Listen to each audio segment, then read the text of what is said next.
Hello viewers, welcome to my channel. I'm Hasham.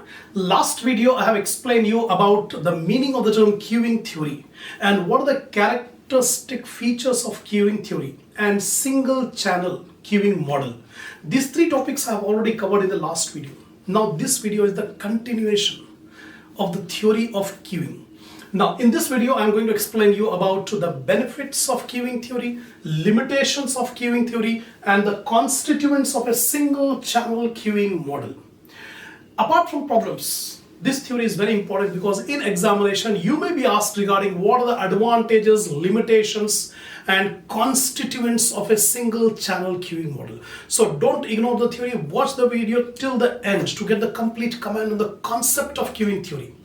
In the next video, I'm going to explain you about the formulas to be used in queuing theory. Then we will start the problems on queuing theory. So before explaining about the advantages, limitations, take the screenshot of the points which I have written on the board. Then I'll explain every point in detail.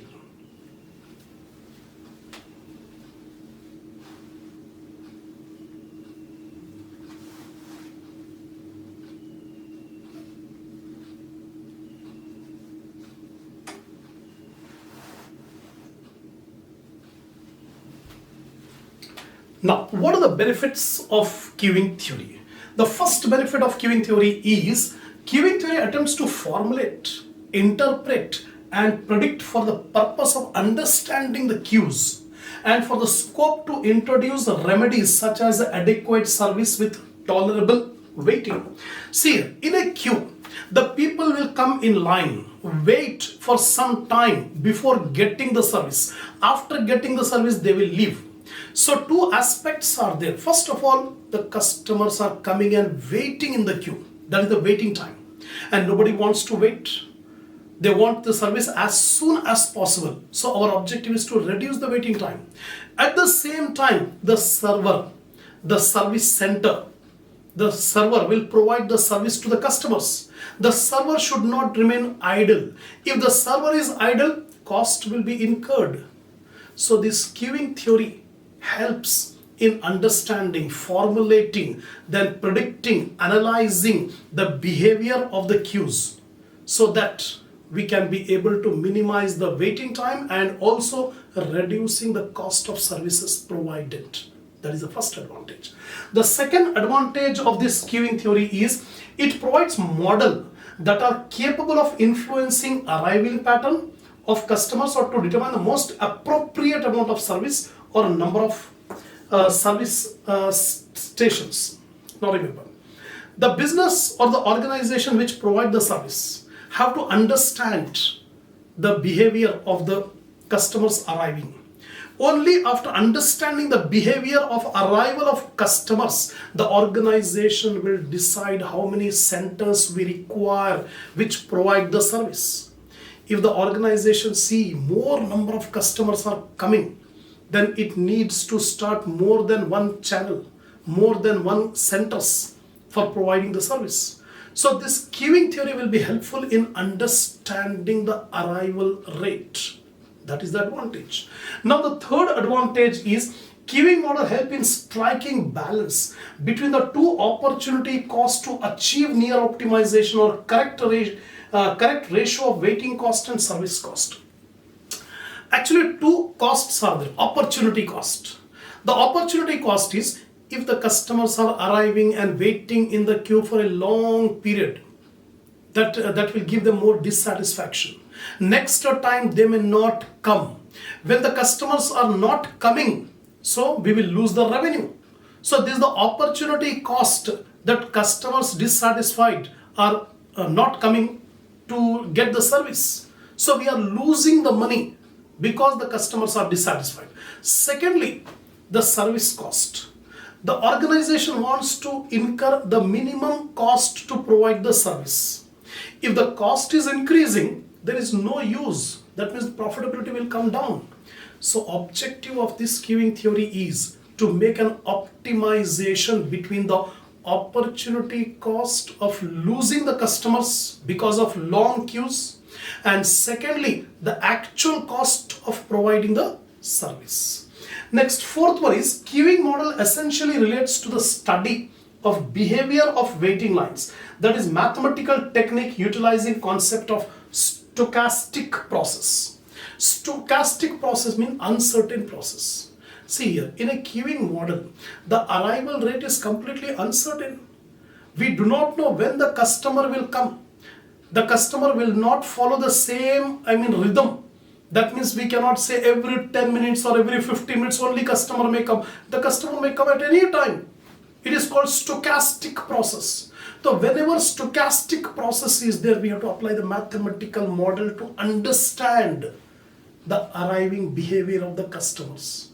So these are some of the benefits from queuing model. Now limitations. We should not think that only benefits we have from queuing model. There are some limitations, drawbacks. What are the limitations?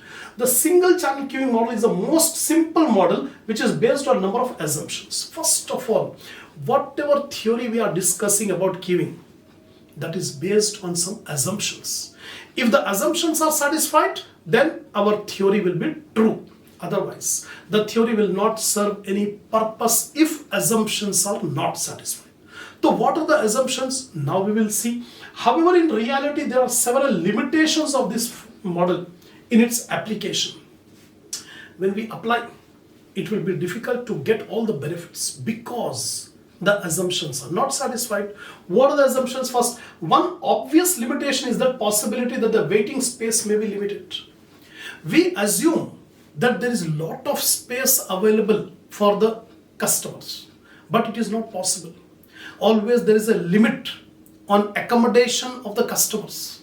Infinite number of customers cannot come and join the line because there is a limited space. The space may be limited. That is one of the limitations. Secondly, another possibility is that the arrival rate is state dependent. That is, potential customers are discouraged from entering the queue if they observe a long queue at the time they arrive. Second limitation is, we assume in queuing theory that once a customer enters the line, he will keep waiting till he gets the service. He will not renege. He will not leave. But in reality, it will happen. The customer may come and join the queue. After waiting for some time, he will become impatient. He says, I don't want the service. Later on I will take. Right now I will leave. So they are moving away after seeing that there is a long queue. That is reality.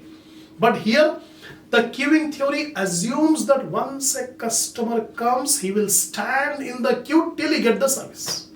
That is the assumption. Another practical limitation of the model is that the arrival process is not stationary. It is quite possible that the service station will experience some peak period during which the arrivals are higher.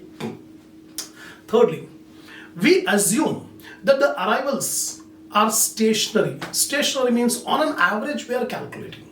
Example, a doctor says the arrival rate in our clinic is 20 patients per hour. So on an average 20 persons. So by using this average we can find out what is the arrival rate. But this arrival rate is imaginary because in real situation what will happen? There will be some peak time, there will be some low time. In peak time there will be heavy rush of customers. During the low time no customers may be there. So there is uncertainty about the arrivals of the customers. Then service will not be stationary. During some period service will be higher, fast. Whereas other times the service will be slow. That is in reality. Then the population of customers served may be finite. One of the assumptions of this queuing theory is the customers are coming from an infinite population. But it is not true. The population may be finite. Next one, the service discipline may be first come, first, not be first come, first serve basis.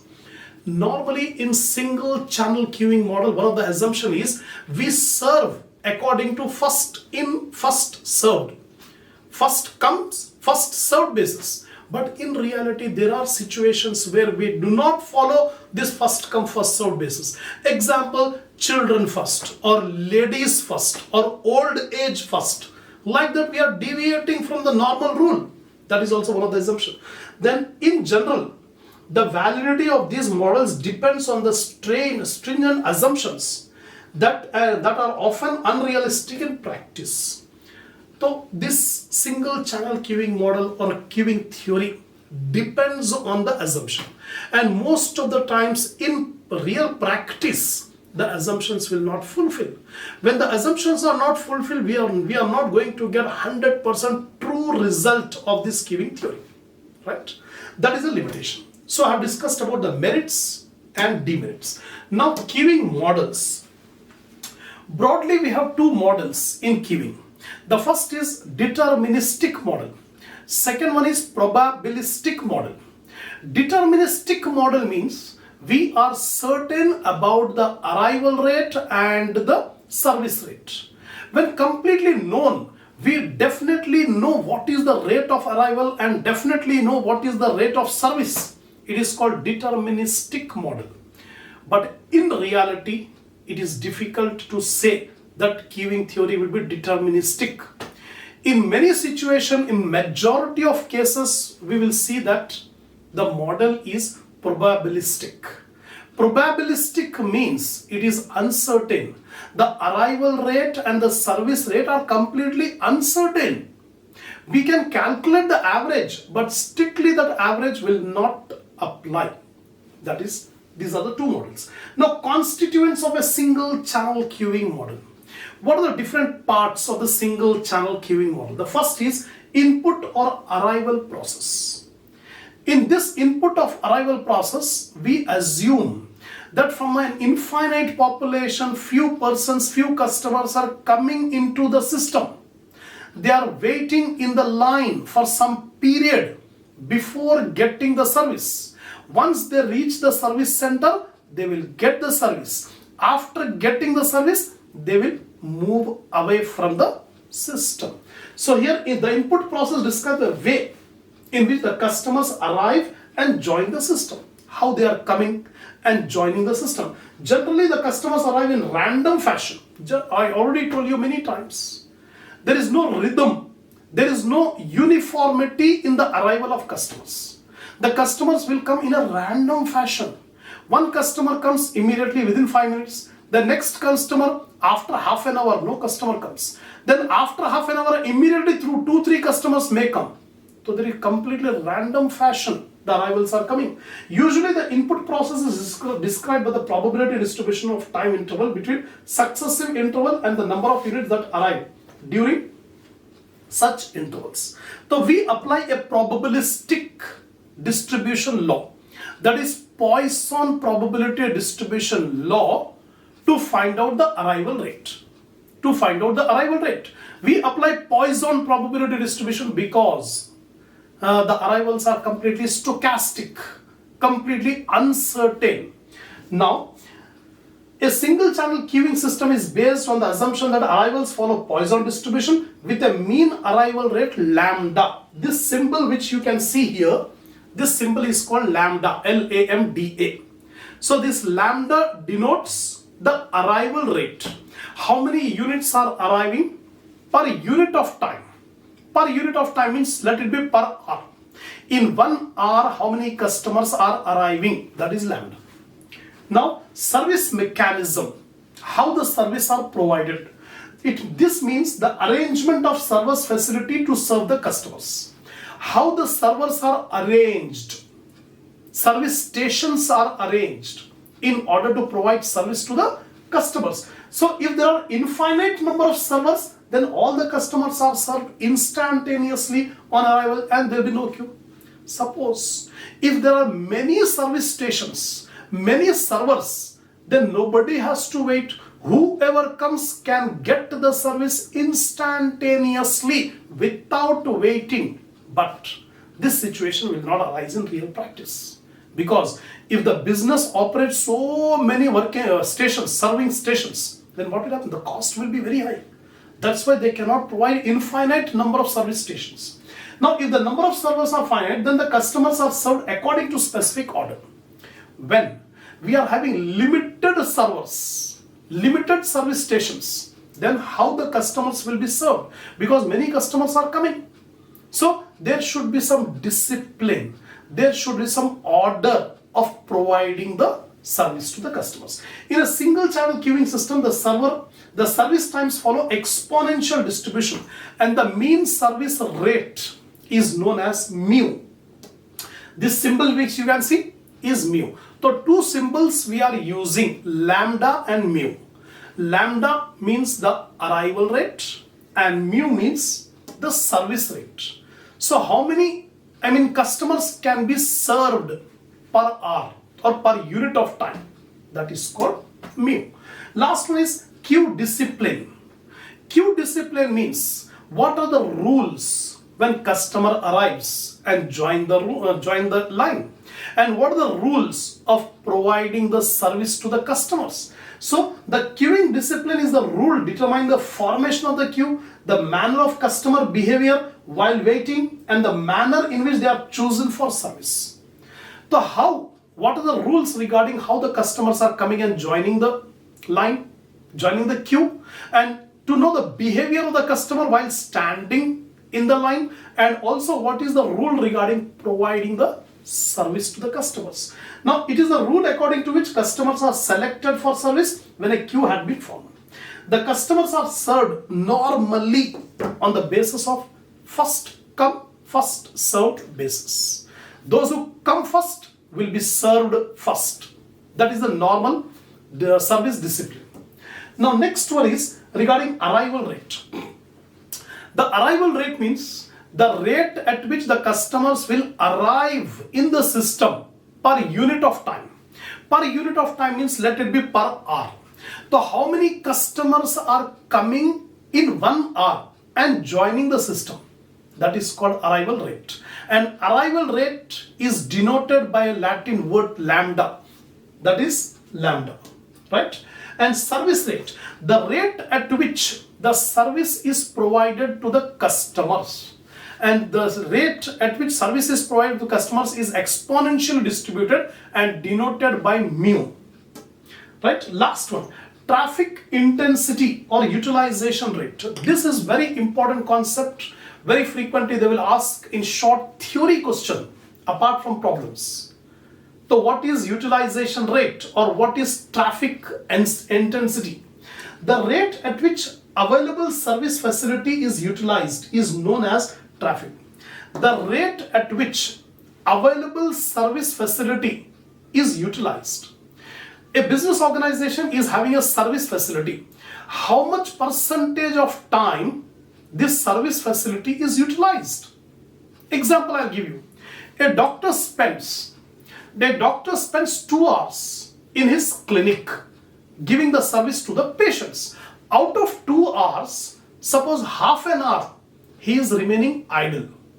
That means out of 2 hours, half an hour, that means 25% of time he is remaining idle. So how much percentage of time he is busy? 75%. 100 minus 25 is 75.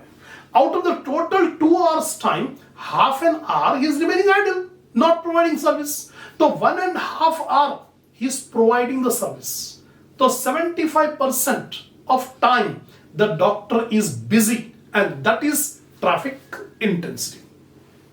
The utilization rate is denoted by a symbol rho. This symbol is called rho, R-H-O. You remember all the symbols: lambda, arrival rate; mu, service rate; and rho, that is the utilization rate. Percentage of time the server is busy. Percentage of time the server is busy. So how to calculate rho? The formula is mean arrival rate divided by mean service rate. Arrival rate lambda, service rate mu. So lambda by mu is the formula for utilization rate or traffic intensity. Thus, if the arrival rate is 3 and the service rate is 4, example we have seen, if the arrival rate is 3, that means every hour 3 customers are arriving, and the service rate every hour 4 customers are served. So in this case the utilization factor is 3 by 4 into 100. So 3 by 4 into 100 you will get 75%. So we can say utilization rate is 75%. Means 75% of time the server is busy. 25% of time, the server is idle. That's it. So in this video, I have explained you about the benefits, the limitations of queuing model, and the constituents of single channel queuing model. Lastly, arrival rate, service rate, and utilization factor. These concepts are very important because in examination you may be asked a theory question regarding this. So inshallah, in the next video I'll give you the formula, different formulas which are used in queuing model. Then from the next video onwards we'll start the problems on queuing model. So if you are satisfied, give a like to the video, share my channel among your friends, among your groups, give your comments, subscribe my channel if you have not yet subscribed, and buy the super thanks which is given below my video. Inshallah, we'll continue in the next video.